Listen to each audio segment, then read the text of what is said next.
اس معاشرتی پریشر کی وجہ سے ان سے آ کر لوگ سوال کرتے ہوئے ڈرتے تھے کہ کہیں ہم اقتدار کے اس کا شکار نہ ہو جائیں. یہی وجہ ہے کہ آپ کو ان سے اس طرح کے مسائل میں احادیث بہت کم ملتی ہیں.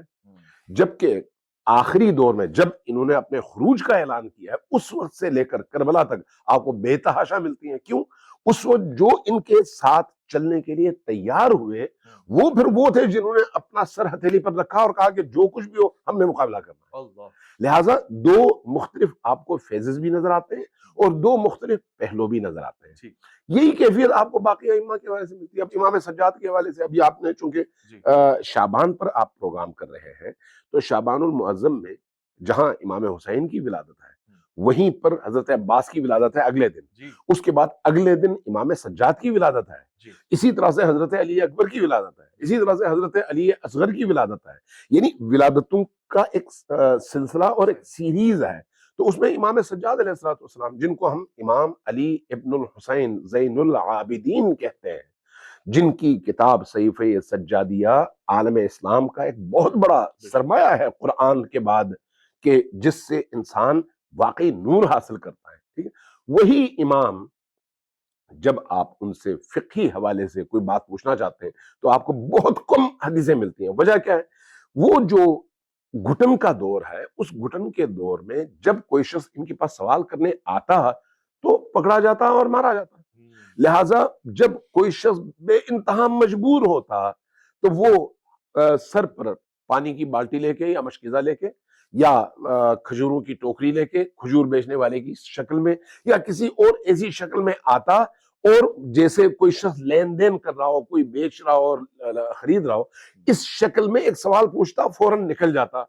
اب جب اس حد تک پریشر ہو، اس حد تک گھٹن کی فضا ہو، اس حد تک یعنی ان حضرات اور ان ہستیوں کو محدود کرنے کے لیے ریاستی جبر ہو، تو پھر وہاں پر یقیناً ان کی زندگی کے وہ تمام پہلو چھپے رہیں گے جو امت اسلامیہ کے لیے ایک روشن مینارے کی حیثیت رکھتے ہیں. ٹھیک ہے، واضح ہو گیا، خوبصورت. ساتھ ساتھ لطافت میں اور اضافہ اگر اس سوال کا جواب بھی مل جائے کہ یعنی شاید یہ سوال اس اندازے سے کبھی پوچھا نہ گیا ہو، آپ سے توقع رکھ کے پوچھ رہا ہوں. سیدنا امام علی مقام کے ادوار میں سے ظاہر ہے چاہے وہ بچپن ہو، جوانی ہو، وہ لمحات کے جہاں آپ کا واسطہ خلفۂ راشدین کے ساتھ رہا، دیگر اصحاب رسول کے ساتھ رہا، ان خوشگوار لمحات کو بیان فرمائے. کیسا رویہ تھا، کیسا برتاؤ تھا ان کی جانب سے، حضرت سیدنا امام علی مقام کی جانب سے کیا روابط تھے؟ دیکھیے، پہلی بات تو یہ ہے کہ امام حسین ہو یا امام حسن مجتبیٰ، آگے پیچھے ہیں دونوں، ان ہستیوں کا رویہ کیسا ہونا چاہیے آپ کے خیال میں؟ بہت بہترین، بہت معیاری. اگر آپ اس کو پرکھنا چاہیں تو قرآن کو دیکھیں.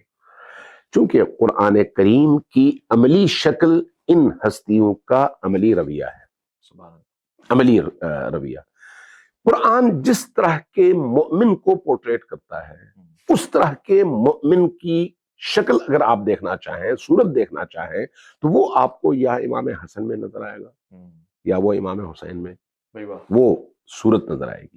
ٹھیک، اس لحاظ سے اگر آپ خود امام حسین علیہ السلام، چونکہ دن ان کے ہیں، امام حسین علیہ السلام کی سیرت دیکھیں.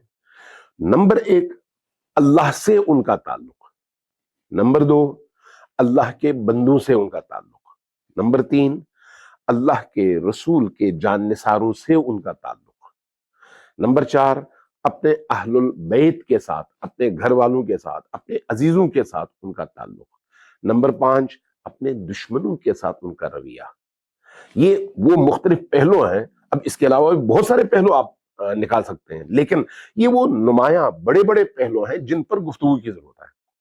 اگر آپ اس ہستی کے اللہ سے رویے کو دیکھنا چاہیں تو شب عاشور دیکھ لیں، کیونکہ وہ نمایاں ترین شب ہے جب وہ اجازت ایک رات کی اس لیے لے رہے ہوتے ہیں کہ مجھے اللہ کے کلام کی تلاوت بہت زیادہ محبوب ہے اور اللہ کی بارگاہ میں سر و سجود ہونا بہت زیادہ محبوب ہے، اس لیے مجھے اجازت دو ایک رات میں مزید اللہ کی عبادت کر سکوں.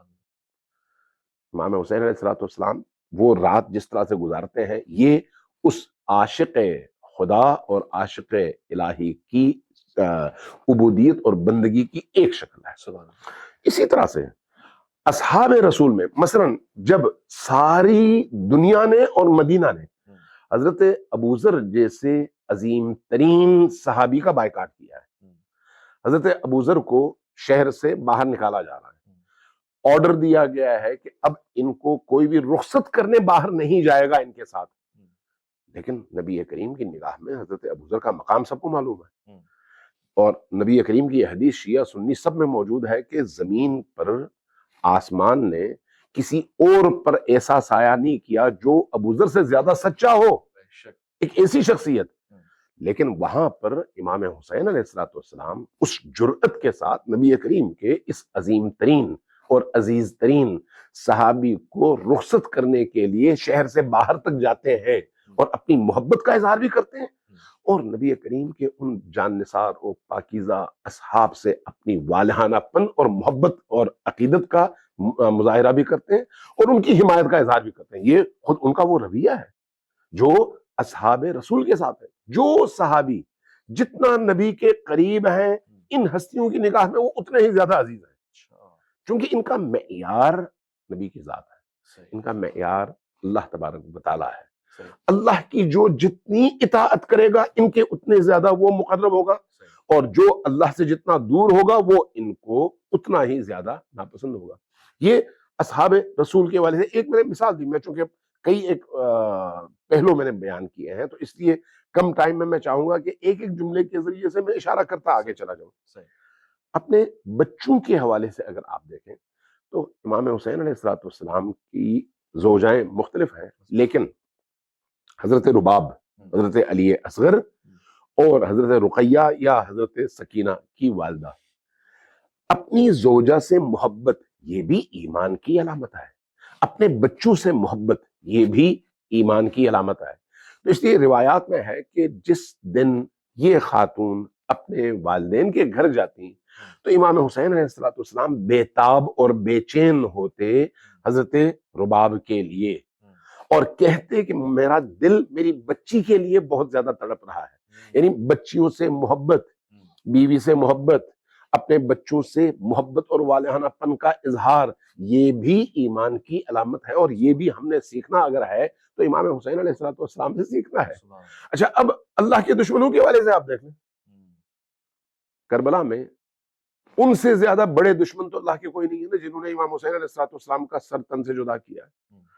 لیکن آپ کو حیرت ہوگی کہ 71-72 شہداء ترائی میں پڑے ہوئے ہیں اور ان کی شہادتیں ہو چکی ہیں، تب بھی اکیلے لشکر یزید کے مقابلے میں کھڑے ہو کر امام حسین علیہ السلام اپنے ان شہداء کو یاد نہیں کرتے، بلکہ سامنے والوں کو کہتے اب بھی وقت ہے، پلٹ آؤ اور توبہ کرو اور میرا ساتھ تاکہ نجات پا جاؤ۔ کیا مطلب ہے اس کا؟ انہوں نے اتنے بڑے جرائم کیے ہیں لیکن حجت ادا کریں نہیں، میرا کام اللہ کے بندوں کو اللہ سے جوڑنا ہے، بدترین بندوں کے لیے بھی رحمت کے دروازے دکھانا میرا کام ہے، تاکہ وہ اللہ سے مایوس نہ ہو، گناہ کے باوجود واپس آئیں، لیکن وہ نہیں آئیں گے، وہ ان کا کام ہے، لیکن میرا کام ہے بندوں کو اللہ سے جوڑنا۔ یہ کس کا کام ہو سکتا ہے؟ کون اتنی بڑی روح کا حامل ہو سکتا ہے جو حسین ابن علی جیسا ہو؟ سبحان اللہ۔ اگر اس طرح کے مختلف پہلوؤں پر بات کی جائے تو میرا خیال اتنے سارے پہلو نکل آئیں گے کہ جن کی بنیاد پر ہم یہ سمجھ سکتے ہیں کہ امام حسین علیہ السلام اپنی زندگی کے حوالے سے بھی اور اپنی شہادت کے حوالے سے بھی اتنے مؤثر ہیں، اتنے مؤثر کہ ان کی زندگی کا ہر پہلو ہمیں نجات کی طرف قدم بڑھانے میں مدد عطا کرتا ہے۔ اب آپ ان کی محبت دیکھیں، آپ اگر ان کی بارگاہ میں ایک سلام پیش کرتے ہیں، بعض اوقات بعض لوگ بڑی سطحی طور پر چیزوں کو دیکھتے ہیں۔ ہمارے ہاں روایت ہے، امام صادق علیہ السلام کی حدیث ہے کہ جس نے میرے جد حسین ابن علی علیہ السلام پر سلام بھیجا، السلام علیک یا ابا عبداللہ الحسین، اس کو اللہ ایک قبول شدہ حج کا ثواب عطا کرے گا۔ اچھا، جو سطحی لوگ ہیں فوراً اس پر اعتراض کریں گے، دیکھو بھائی انہوں نے امام حسین کو بڑھا دیا۔ ارے بھائی، بڑھایا نہیں ہے، تمہاری عقل میں فطور ہے، تمہاری سمجھ میں فطور ہے۔ ذرا غور کریں، رسول کریم کی اس حدیث پر کسی کو اعتراض نہیں ہوتا کہ شیعہ سنی سب نے نقل کیا ہے کہ اگر کوئی شخص اپنی ماں کے چہرے کی طرف محبت بھری ایک نگاہ ڈالے تو اللہ اس کو ایک قبول شدہ حج کا ثواب دیتا ہے. سب کو قبول ہے یہ روایت. جو اس روایت کو قبول کرتے ہیں وہ اس روایت کو قبول کرتے ہوئے ان کا دل رکھنے لگتا ہے. کیا وجہ ہے بھائی؟ اس کا مطلب ہے یا معرفت نہیں ہے یا پھر اندر کی دنیا تاریک ہے. ورنہ کیسے ہو سکتا ہے؟ ماں کا مقام زیادہ ہے یا امام حسین کا؟ ماں کی اللہ کی بارگاہ میں قیمت زیادہ ہے یا امام حسین کی؟ کروڑوں مائیں قربان ہوں ایک امام حسین علیہ السلام پر، تو پھر اگر ایک ماں کے چہرے کی طرف دیکھنے کا اتنا ثواب ہو سکتا ہے. اور پھر جب سائل نے پوچھا یا رسول اللہ میں بار بار دیکھتا ہوں، فرمایا جتنی بار دیکھو گے اتنے حج کا ثواب ہے، اور وہ بھی قبول شدہ حج کا.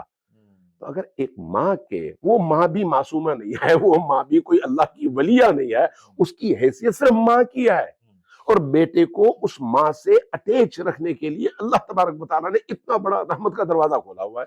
تو وہی اللہ امام حسین سے اس پورے عالم کو جوڑنے کے لیے اگر رحمت کے دروازے کھولے تو وہاں پر جو ہے مولوی کو اعتراض ہوگا. اس لیے امام حسین علیہ السلام کو قرآن اور نبی کریم کی سیرت کی روشنی میں پرکھنے کی اور جاننے کی ضرورت ہے. جتنا ہم اس حوالے سے اپنی معرفت بڑھاتے چلے جائیں گے ہماری دنیا وسیع سے وسیع تر ہوتی چلی جائے گی اور رحمت خدا کی بارشیں شروع ہو جائیں گی انشاءاللہ تعالی. میں چاہوں گا کہ اب میں جناب حضرت عباس علمدار آپ پہ ہمارا سلام ہو، آپ کے حوالے سے استفسار کروں، اور میرے دوست عارف قریشی صاحب یہاں تشریف فرمائیں. میں ان سے درخواست کروں گا کہ اس وقت جب کلام یعنی دل بھی کر رہا ہے کہ سنا جائے تاکہ ایک اور تر گفتگو کی طرف ہم جائیں، تو حضرت سیدنا عباس علمدار آپ پہ ہمارا سلام. آپ کی شخصیت کا ادراک، آپ کا تعارف، آپ کی شجاعت، آپ کی بہادری، آپ کی اطاعت اور آپ کا علمی قد اور ان کی قامت اتنی بلند ہے کہ شاید ہی کوئی شاعر کبھی لکھت میں بیان کر سکے. مگر جناب عارف قریشی سے درخواست کروں گا کہ کلام پیش کریں.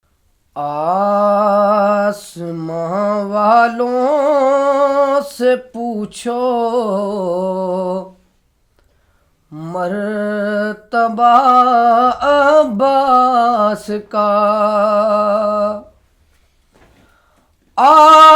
آسماں والوں سے پوچھو مرتبہ عباس کا،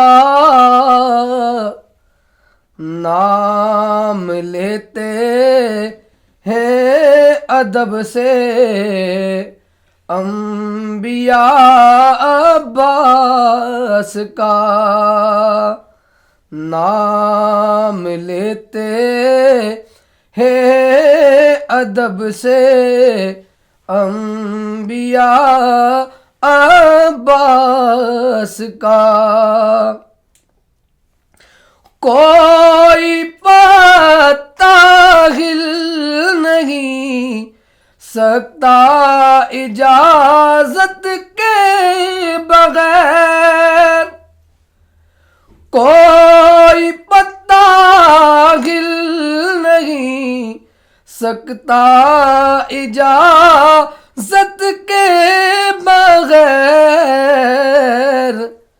ساری دنیا ہے خدا کی اور خدا عباس کا، ساری دنیا ہے خدا کی اور خدا عباس کا. مائیں اپنے نونہالوں کو بنا دیتی ہے شیر، مائیں اپنے نونہالوں کو بنا دیتی ہے شیر. ان کو لوری میں سنا کر واقعہ عباس کا، ان کو لوری میں سنا کر واقعہ عباس کا. ہو بہو عباس تھے شیر خدا کا آئینہ، ہو بہو عباس تھے شیر خدا کا آئینہ، بن سکا لیکن نہ کوئی آئینہ عباس کا، بن سکا لیکن نہ کوئی آئینہ عباس کا، ساری دنیا ہے خدا کی اور خدا عباس کا۔ قبلہ حضرت عباس علمدار کی شخصیت پہ اگر ہم توجہ ہوں اور یہ دیکھیں کہ آپ پہ خاص مقام و مرتبہ ہے، کربلا میں تو جمایا نظر آئے، مگر اس سے قبل آپ کی ولادت ہی کے ایام سے لے کر اس کے بعد مزید زندگی کیا ہے، اور پھر ہم تقابل بھی کریں کہ دیگر جو فرزند ہیں حضرت علی کرم اللہ وجہ کے، ان کو وہ اعزاز حاصل نہیں ہے، بلکہ تاریخ میں اس کا ذکر بھی نہیں ہوتا۔ حضرت عباس علمدار کی وجہ شہرت،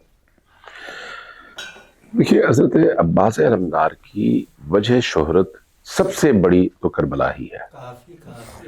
البتہ آپ کے سوال میں ایک جملہ تھا جو پہلے آپ نے کیا تھا کہ بھئی آپ جب امام کہتے ہیں کافی بیٹا کافی تو آپ کے ہاں امام کا تصور کوئی اور ہے، اور باقی جگہوں میں جب کہا جاتا ہے حضرت عباس کو بھی امام کہا جاتا ہے، یہ بات بھی اپنی جگہ درست ہے۔ اور حضرت عباس اور باقی فرزندان علی ابن ابی طالب میں فرق کیا ہے، یہ بھی اپنی جگہ ایک بڑا اہم سوال ہے۔ پہلے اس چیز کو سمجھنے کی ضرورت ہے کہ ائمہ اہل البیت جن کو کہا جاتا ہے وہ کسی فقہی مسئلے کے امام نہیں ہیں، وہ کسی خاص علم کے امام نہیں ہیں۔ جیسے امام بخاری کو حدیث کا امام کہا جاتا ہے، تو اگر آپ تاریخ میں دیکھیں تو وہ امام نہیں ہے۔ جریر طبری کو تاریخ کا امام کہا جاتا ہے، ابن اسیر کو، اسی طرح سے بہت سارے مصنفین، مؤلفین اور علماء۔ کیا ائمہ اہل البیت کو بھی اس معنی میں امام کہا جاتا ہے؟ نہیں، یہ نہیں ہے۔ اس بات کو سمجھنے کی ضرورت ہے۔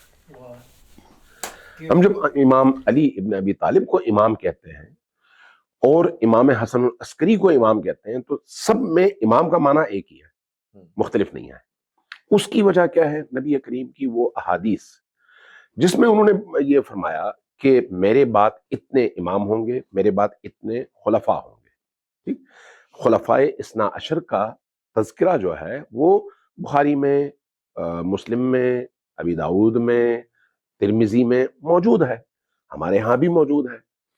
اور اسی طرح سے اسی اصطلاح میں 12 خلفاء کی اصطلاح میں 12 ائمہ کا بھی تذکرہ موجود ہے۔ ہم جب کہتے ہیں امام تو وہ اس معنی میں کہتے ہیں کہ نبی کے بعد اس عالم میں دین کے نفاذ کی ذمہ داری جن ہستیوں پر اللہ نے رکھی ہے، ان ہستیوں کو ہم اللہ کی طرف سے امام کہتے ہیں، اور ان میں پہلی شخصیت امام علی ابن ابی طالب ہے اور آخری شخصیت امام مہدی آخر الزمان ہے۔ ان کے درمیان کوئی اور بندہ داخل نہیں ہو سکتا۔ یہ ہستیاں معین بھی ہیں، مشخص بھی ہیں، اور ان کا سارا حسب اور نسب جو ہے معلوم ہے۔ اب آیا اس کے علاوہ بھی کسی کو امام کہا جا سکتا ہے؟ بالکل کہا جا سکتا ہے۔ امام جماعت کو ہم بھی امام کہتے ہیں، آپ بھی کہتے ہیں۔ اگر کسی خاص فن کا کوئی امام ہو تو اس فن کے حوالے سے اس کو امام کہا جاتا ہے۔ کسی کو امام انقلاب کہا جاتا ہے، جیسے امام خمینی کے حوالے سے کہا جاتا ہے، لیکن اس کا مطلب یہ تھوڑی ہے کہ وہ ان 14 معصومین میں سے یا 12 ائمہ میں سے، نہیں، یہ تو کوئی بھی نہیں کہتا، ان کے خاک پا بھی نہیں ہے۔ لیکن جب ایک خاص موضوع کے حوالے سے کہا جائے تو امام کا لفظ ان سب کے لیے استعمال ہوتا ہے۔ لیکن اب یہ جو اصطلاحوں کا فرق ہے یہ اہل سنت کے درمیان نہیں ہے، یہ تشیع میں موجود ہے۔ اس لیے تشیع میں اہل سنت کے درمیان ہمارے بھائی جب تذکرہ کرتے ہیں تو وہ حضرت علی اکبر کو بھی امام کہہ دیتے ہیں، اچھا، اسی طرح سے حضرت عباس کو بھی امام کہہ دیتے ہیں، اسی طرح سے حتیٰ میں نے حضرت علی اصغر کے حوالے سے بھی سنا کہ ان کو امام کہہ دیتے ہیں، اسی طرح سے بعض اور شخصیات کو بھی۔ حرج کوئی نہیں ہے کسی خاص پہلو کے حوالے سے اگر ان کو امام کہہ دیا جائے، لیکن امام اس معنی میں کہ حجت اللہ فی الارض ہو، خلیفۃ اللہ فی الارض ہو، معصوم ہو، اور نبی کے بعد نبوت کے دروازے کے بند ہونے کے بعد عصمت کے اس مقام پر فائز ہو کر دین کی محافظت کی ذمہ داری ان پر ڈالی گئی ہو، تو وہ جو ہے معین بھی ہیں، مشخص بھی ہیں، اور ان کی ابتدا علی ابن ابی طالب سے ہوتی ہے اور انتہا حضرت امام مہدی پر ہوتی ہے۔ اب اس سیریز میں حضرت عباس کہیں پر بھی نہیں ہے، لہٰذا جب آپ اس معنی میں دیکھتے ہیں تو 12 ائمہ ہی ہیں، ان میں اضافہ کوئی نہیں ہوگا۔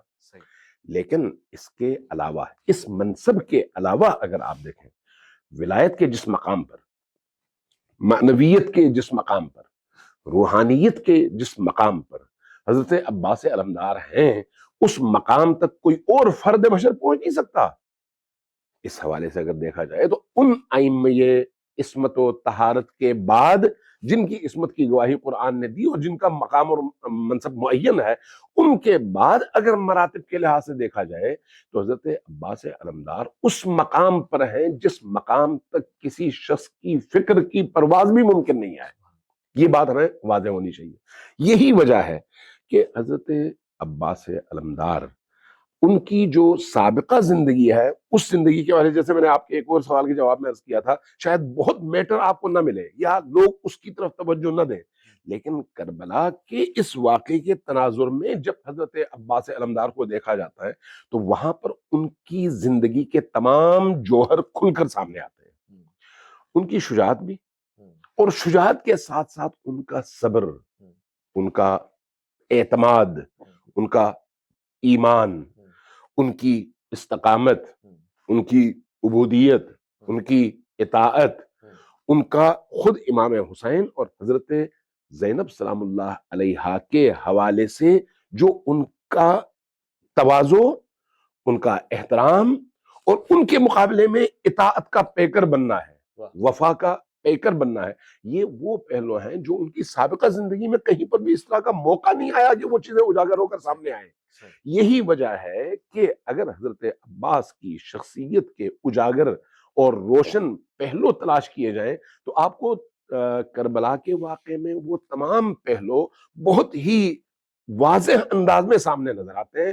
اس سے پہلے کی زندگی میں ایسا موقع نظر نہیں آیا یا موقع نہیں ملا جس میں اس وضاحت اور اس عظمت کے ساتھ نمایاں انداز میں بیان ہو سکے۔ حضرت عباس علمدار کے حوالے سے معروف ہے کہ جو شمر ذی الجوشن ہے، یہ آپ میں کوئی رشتہ دار لگتا تھا، بہت سے لوگوں نے ماموزاد یا اس طرح کا کوئی رشتہ جوڑا، اس پہ ذرا روشنی ڈالیں۔ دیکھیں، اگر آپ اس اعتبار سے دیکھیں تو یزید اور امام حسین کا بھی تو رشتہ جوڑا جاتا ہے نا۔ وہ کیسے جوڑا جاتا ہے؟ وہ اس طرح سے کہ بھی یہ اموی خاندان ہے، یہ ہاشمی خاندان ہے، پیچھے جا کے ایک ہی دادا کی اولادوں میں یہ تقسیم نظر آتی ہے۔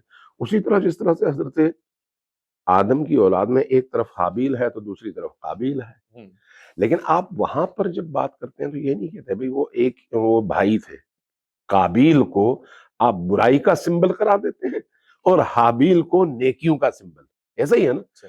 یہاں پر بھی ایسا ہی ہے۔ حضرت امام حسین اور یزید کے حوالے سے بالکل یہی آپ کو سلسلہ نظر آئے گا۔ اور اسی طرح سے جب آپ شمر کی بات کرتے ہیں تو ظاہر ہے حضرت ام البنین کا تعلق جس قبیلے سے تھا اسی قبیلے سے تعلق شمر کا بھی ہے۔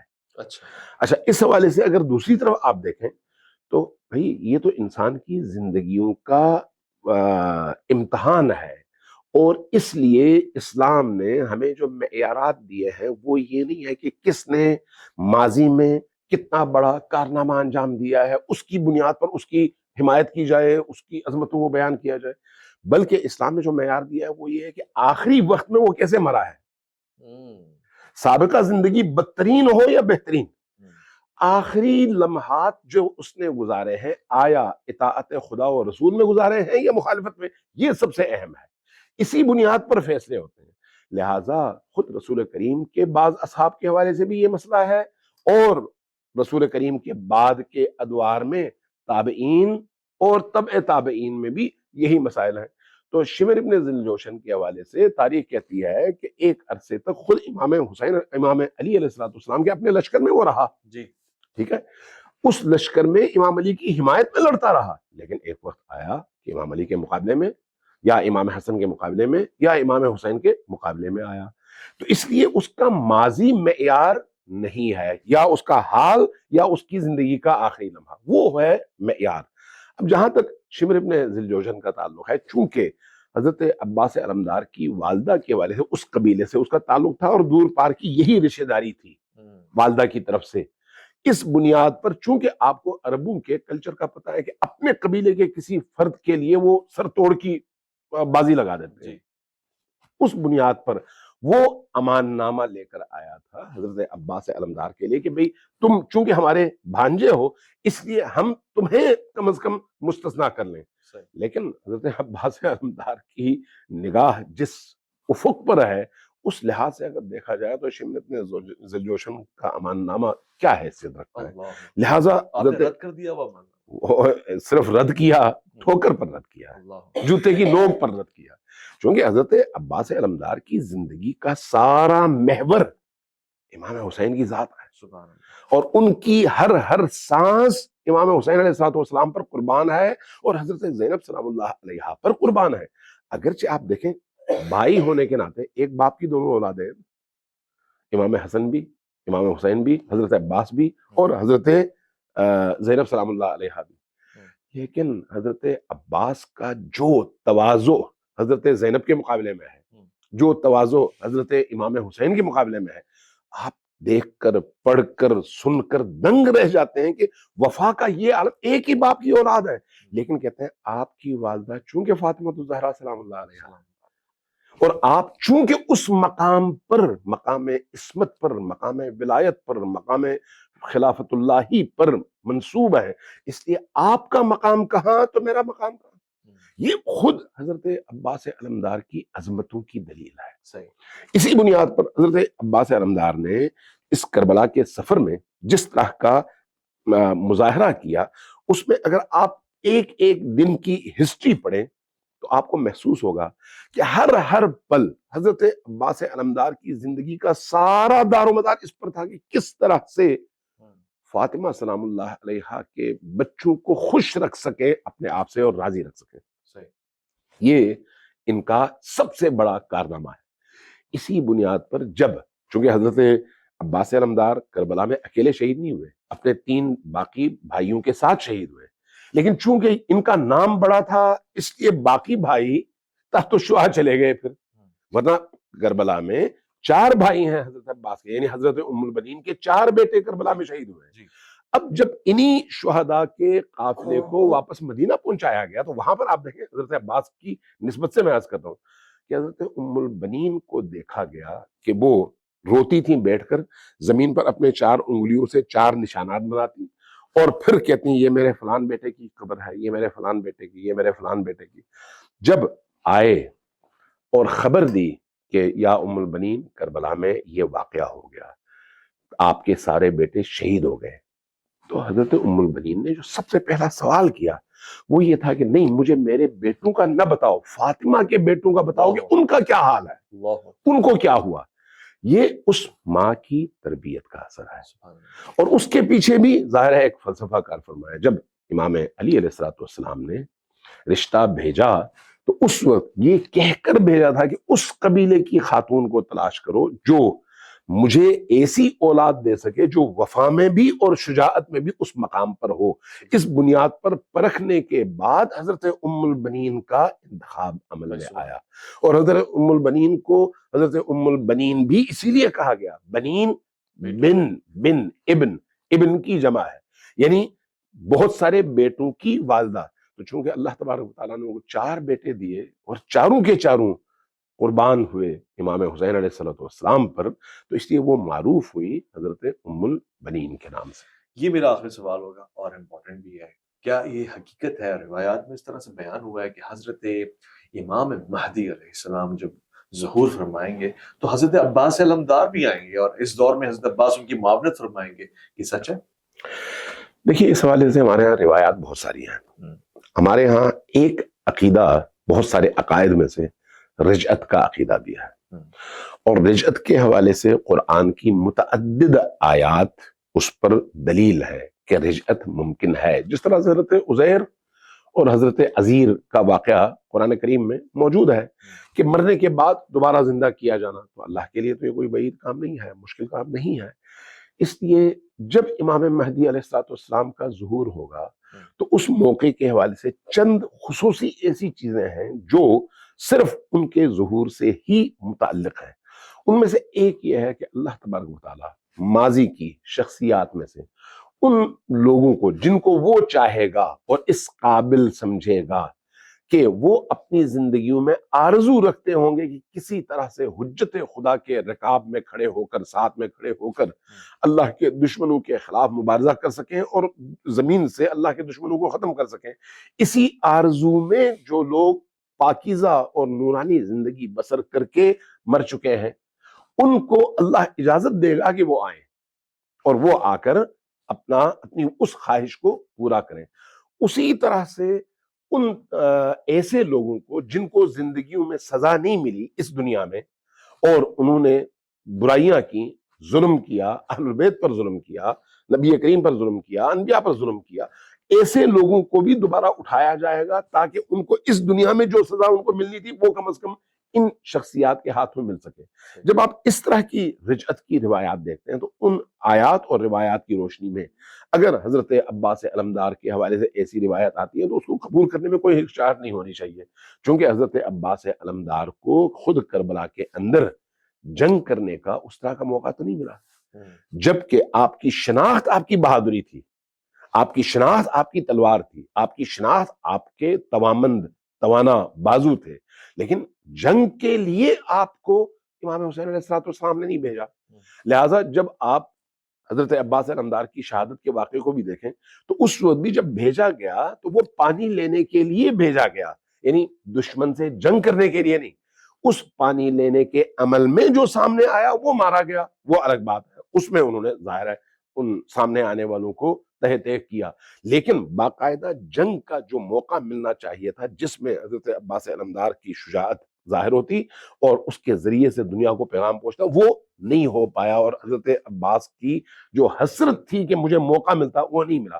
اس بنیاد پر اگر حضرت عباس کے حوالے سے کوئی روایت یہ کہے کہ وہ بھی تشریف لائیں گے رجعت کر کے اور اس قرب قیامت سے پہلے امام مہدی آخر الزمان علیہ السلام کے لشکر میں شامل ہوں گے، تو یہ کوئی عقل کے خلاف نہیں ہے، یہ کوئی درایت کے خلاف نہیں ہے، یہ کوئی روایت کے خلاف نہیں ہے، اس کو قبول کر لینے میں کوئی حرج نہیں ہے۔ بہت بہت شکریہ علامہ امین شہیدی قبلہ آپ کا، اور انتہائی شکر گزار ہوں اپنے برادر دوست جناب عارف قریشی صاحب کا۔ خواتین و حضرات، پروگرام اختتام پذیر ہے اور اتنی خوبصورت دل بھا لینے والی گفتگو ہے جو اپنے علم کے گہوارے میں آپ کو پکار رہی ہے، اور اگر آپ اس میں اپنا قدم رکھیں گے تو مجھے یقین ہے کہ تر اور انتہائی بہتر حالت میں یہاں سے روانہ ہوں گے۔ میری دعا بھی ہے کہ 3 اور 4 شعبان کے سلسلے میں جو یہ پروگرام رکھا گیا، جناب حضرت سیدنا امام علی مقام امام حسین آپ پہ ہمارا سلام ہو، اور جناب حضرت عباس علمدار کی شخصیت آپ پہ ہمارا سلام ہو، ان کے ان ضروری پہلوؤں اور ان خوبصورت قیمتی نادر و نایاب عوامل کو آپ کے سامنے اجاگر کیا جائے۔ غلطی کوتاہی کوئی مجھ سے سرزد ہوئی ہو، میں اس کے لیے معافی کا طلبگار ہوں۔